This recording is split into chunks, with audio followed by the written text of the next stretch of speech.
अमीर और गरीब की कहानी। एक नगर में दो पड़ोसी रहते थे। पहला था सूरजमल, जो बहुत अमीर व्यापारी था। उसके पास बड़ा हवेली, कई नौकर चाकर और ढेर सारा सोना चांदी था। दूसरा था रामू, जो गरीब मजदूर था। छोटा सा मिट्टी का घर, दिन भर की मेहनत और 2 वक्त की रोटी ही उसका सहारा था। अमीर सूरजमल की जिंदगी आरामदायक थी, लेकिन उसके चेहरे पर कभी मुस्कान नहीं दिखती थी। वह हर वक्त चिंता में डूबा रहता। कहीं मेरा खजाना चोरी न हो जाए, कहीं नौकर धोखा न दे दें। रात को भी नींद नहीं आती थी।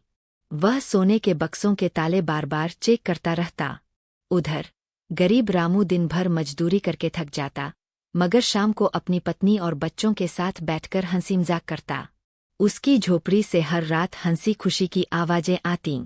रात को वह चैन से सोता, सुबह उठकर भगवान का धन्यवाद करता और काम पर निकल जाता। एक दिन अमीर व्यापारी को बड़ा आश्चर्य हुआ। उसने सोचा, मेरे पास इतना धन है, फिर भी चैन नहीं, और इस गरीब के पास कुछ नहीं, फिर भी इतना सुखी कैसे? उसने चालाकी से रामू को परखने की ठानी।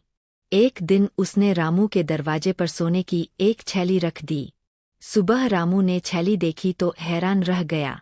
उसने सोना गिना और बोला, अरे, ये तो बहुत ज्यादा है। अगर एक सिक्का और मिल जाता तो पूरा 100 हो जाता। अब रामू की सोच बदलने लगी। वह दिन रात उस सोने के बारे में सोचता, और ज्यादा पाने की लालच में नींद उड़ गई। वह काम पर ध्यान नहीं दे पाया, घर पर मुस्कुराना भूल गया। कुछ ही दिनों में अमीर व्यापारी ने देखा कि रामू का चेहरा भी उसकी तरह चिंता और थकान से भर गया है। तब सूरजमल ने जाकर कहा, रामू, असली सुख सोने चांदी में नहीं है। सुख तो संतोष और चैन में है। जब तक तूने धन की चिंता नहीं की, तू सच्चा अमीर था। और अब जब सोने के सिक्के आ गए, तू भी गरीब बन गया, क्योंकि मन से बेचैन है।